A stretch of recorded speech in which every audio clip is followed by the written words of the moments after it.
Assalamualaikum warahmatullahi wabarakatuh.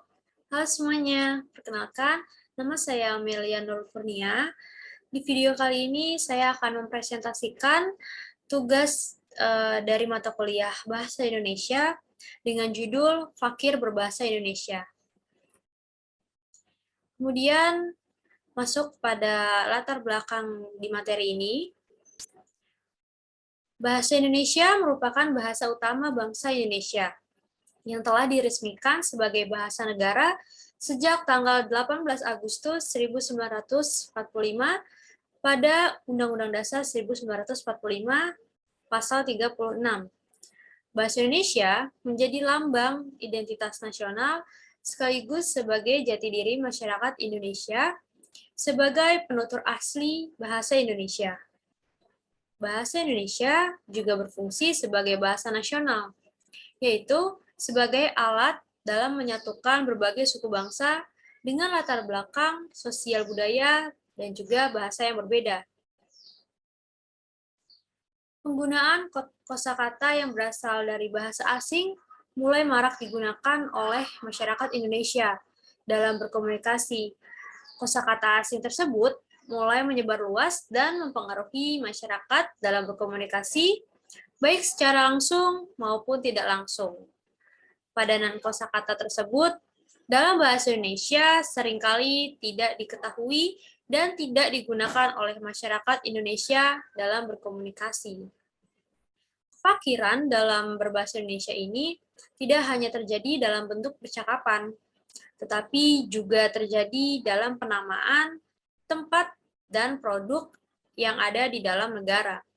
Banyak tempat dan produk lokal Indonesia yang menamai serta mengiklankan merek dagangnya dengan terminologi bahasa asing daripada khazanah kata bahasa Indonesia.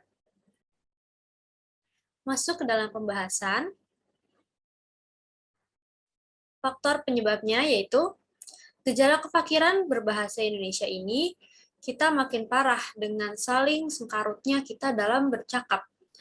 Dengan fasih, kita menyelipkan kata-kata bahasa asing dalam tiap percakapan yang kita lakukan. Misalnya, alih-alih menyebut kata maaf, kita lebih memilih kata sorry, atau menyebut boring daripada bosan.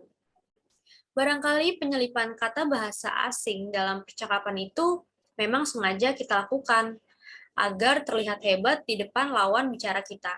Namun, bisa jadi kata bahasa asing itu secara otomatis terlontar begitu saja di mulut kita, sudah jamak digunakan oleh orang kebanyakan. Kita seakan tidak bangga dengan khazanah kata bahasa Indonesia yang kita miliki. Kemudian saya mempunyai 3 cara agar tidak fakir dalam berbahasa Indonesia. Salah satu caranya adalah bersedia untuk membolak-balik kamus bahasa Indonesia. Di sana, kita akan menemukan kekayaan khazanah kata bahasa Indonesia yang tak terkira. Para guru di sekolah memiliki tanggung jawab yang besar untuk memperkenalkan kepada siswa didiknya sejak dini pada harta karun bahasa Indonesia tersebut. Selanjutnya, berhenti untuk mencampur adukan terminologi bahasa asing dalam percakapan.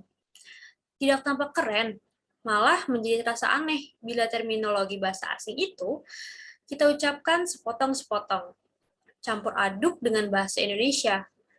Kebiasaan mencampur adukan bahasa itu, menurut hemat saya, malah menunjukkan tingkat pengetahuan kita yang setengah-setengah. Setengah tahu bahasa Indonesia, dan juga setengah tahu bahasa asing. Kemudian yang terakhir, kita perlu merubah pola pikir bahwasanya bahasa asing lebih terasa elit daripada bahasa Indonesia. Di negara kita banyak bahasa yang berbeda-beda dan bahasa yang nomor satu adalah bahasa Indonesia. Saya memiliki kesimpulan, kosakata bahasa asing semakin marak digunakan oleh masyarakat Indonesia. Hal tersebut disebabkan karena keegoisan paradigma masyarakat yang menilai bahwa penggunaan bahasa asing memiliki nilai yang lebih unggul dan ketidakpahaman masyarakat dalam mencari istilah asing ke dalam padanan bahasa Indonesia. Proses penyerapan istilah asing ke dalam bahasa Indonesia dapat terjadi melalui beberapa cara, yaitu proses adopsi, proses adaptasi, dan juga proses kreasi. Saran pada materi kali ini, perasaan cinta dan bangga terhadap bahasa Indonesia inilah yang akan mendorong masyarakat untuk mempelajari dan menggunakan bahasa Indonesia.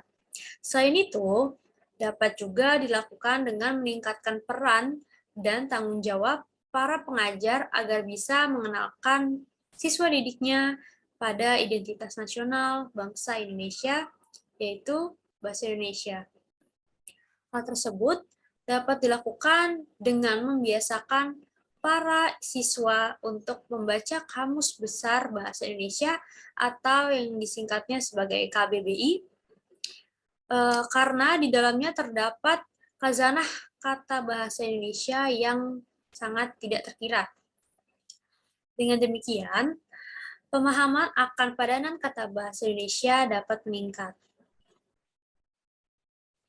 Ini ada beberapa referensi dalam saya mengerjakan presentasi ini.